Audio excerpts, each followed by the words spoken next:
বাজে সকাল 8টা। কাল রাতেই হোটেলে ছিলাম শিলিগুড়িতে।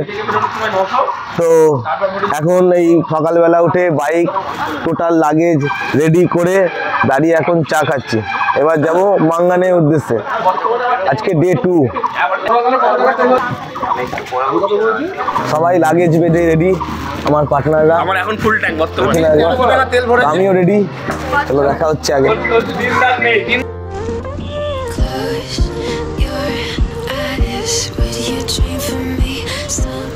সকাল সকাল আমরা বেরিয়ে পড়েছি মাঙ্গানের উদ্দেশ্যে। আমাদের ব্রেকফাস্টটা ছিল পরোটা আর হচ্ছে ঘুগনি।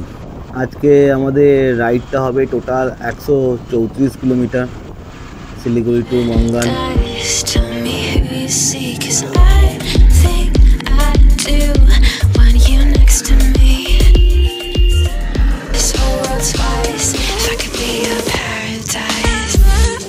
গুগল বাবাজির থেকে জানতে পারলাম এই জঙ্গলটা শেষ করলেই নাকি আমরা পাহাড়ে দেখা পাবো। ওয়াও, ও মাই গড, ওই তো পাহাড়, ওই তো। তাহলে অবশেষে আমরা পাহাড়ের দেখা পেয়েই গেলাম। রাস্তায় চলতে চলতে কখন যে লাস্ট টার্নিংটা নিয়েই যেই পাহাড়ের যে সিনটা দেখতে পেলাম, এটাই মানে আমার কাছে এখন বিরাট। পাহাড়ের দেখা পেয়েছি। আমরা যাব পাহাড়ে এখন ওই মাথায়। হঠাৎ করে এই পাহাড়ের সিনটা দেখে না পুরো আমি মুগ্ধ। ওফ, কি চারিদিকের যা সিন, পুরো সবুজ অরণ্যে ঘেরা পাহাড়। আমাদের শহরের দিকে তো এরকম সুন্দর দৃশ্য তো দেখতে পাওয়া যায় না, তাই ছুটে আসা এরকম মধুর সুন্দর দৃশ্য নিজের চোখে দেখতে। তো আমরা এখন রয়েছি সেবকে। এটা সেবক রোড, এটা হচ্ছে সেবক রেল লাইন ক্রসিং। বাঁদিকে যেটা রয়েছে সেবক রেলওয়ে স্টেশন। এটা হচ্ছে আমাদের লাস্ট রেলওয়ে ক্রসিং।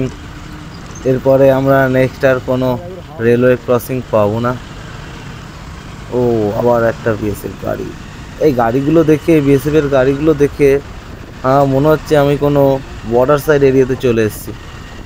পাহাড়ি সাইড, পুরো তো বর্ডার এরিয়া তো রয়েছেই। এই তো পাশ থেকে আমাদের তিস্তা নদী বয়ে যাচ্ছে। ও, জলের কি কালার, অপূর্ব দৃশ্য। ওফ, ডান দিকে আমাদের তিস্তা, আর রাস্তার যা কন্ডিশন, ওরে বাবা। এখানে ডান দিকে ব্যারিকেডটাও ভেঙে গেছে। দাঁড়াও 1 মিনিট। রাস্তায় যেতে যেতে আমি একটা জিনিস কুড়িয়ে পেয়েছি, যেটা আমাদের একটা পার্টনারের গাড়ি থেকে পড়ে গেছে। চলো তাকে ডেকে রিটার্ন করা যাক। ওই যে যাচ্ছে সামনে আমাদের সঞ্জয় দা। ও সঞ্জয় দা, দাঁড়াও। হ্যাঁ দাঁড়াও, আমি যাচ্ছি।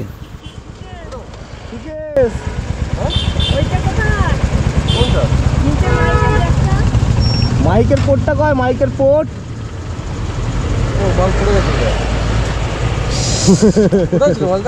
পড়ে গেছিল তো ওইখানে করতে, সঙ্গে দেখতে পেয়েছি বলে। ওটা ওখানে খুলে না, পড়ে যাবে না তো আবার। আমার চোখে না পড়লে জিনিসটা আর পাওয়াই যেত না। ওহ, কি রাস্তা, ও আর কি অপূর্ব দৃশ্য। ও, মন ভরে যাচ্ছে। এই চারিদিকের যা দৃশ্য, এই দৃশ্য দেখতে দেখতে আমার পুরো মন, ও আর ধরে রাখতে পারছি না কিছু।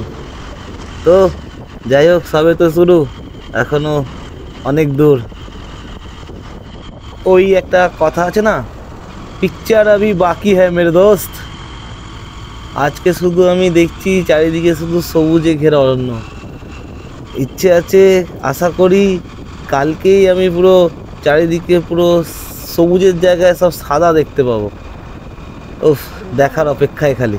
সাদা কেন বললাম, কারণ আমি আমার এই বাইক নিয়ে বরফের রাস্তায়, চারিদিকে যেখানে বরফে আচ্ছন্ন সেই রাস্তায় রাইড করতে চলেছি। ও, পাহাড়ে এই ঢালগুলো নামতে সুন্দর লাগছে। আচ্ছা, দেখা যাক বরফের রাস্তায় চালাতে কীরকম অনুভূতি হয়। আমরা তো নর্মাল রাস্তায় চালিয়েছি, এবারে খুব ইচ্ছা আছে বরফের রাস্তায় নিজের গাড়ি নিয়ে গাড়ি চালাবার। উফ, শুধুমাত্র অপেক্ষার আর কিছু ঘন্টা। যারা আমার মতো বাইক নিয়ে ঘুরতে ভালোবাসো তাদের আমি আবার বলছি, চলে আসো পাহাড়ে, এত সুন্দর দৃশ্য, মন ছুঁয়ে যাবেই। আর তুমি যদি বাইক প্রেমী হও তো ছেড়ে দাও, পাহাড়ের রাস্তায় বাইক চালাবার যা অনুভূতি, এই ডান দিক আর বাদিক, কখনো ওপরে ওঠা আর কখনো নিচে নামা, অসাম অসাম ভাই, জাস্ট অসাম। এই ফিলটা একজন রাইডার ছাড়া অনুভূতি করা ইম্পসিবল। আর তোমরা যারা আমার ভিডিও দেখছো তারা অবশ্যই লাইক আর কমেন্টটা করো। যদি কেউ পাহাড়ে বাইক নিয়ে রাইড করতে চাও তো কিভাবে আসবে, আমার কত খরচা পড়লো টোটাল রাইডটাতে, টোটালটা আমি জানাবো।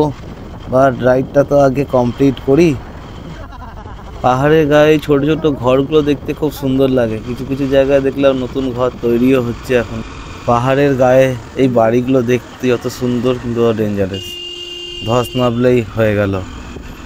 ওফ, প্রত্যেকটা বাড়ির এখানে ইউনিক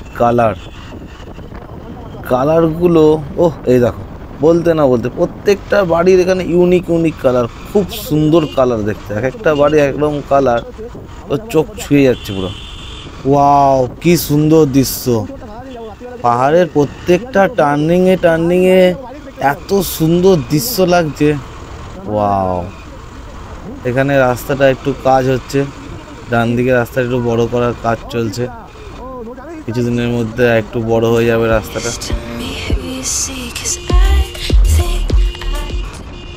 তো তোমরা যারা আমার ভিডিওটা দেখছো তো অবশ্যই কমেন্ট করো কেমন লাগছে তোমাদের যদি আমার ভিডিওটা ভালো লাগে তো অবশ্যই কমেন্ট করো, পাশে থেকো নেক্সট ভিডিওর জন্য।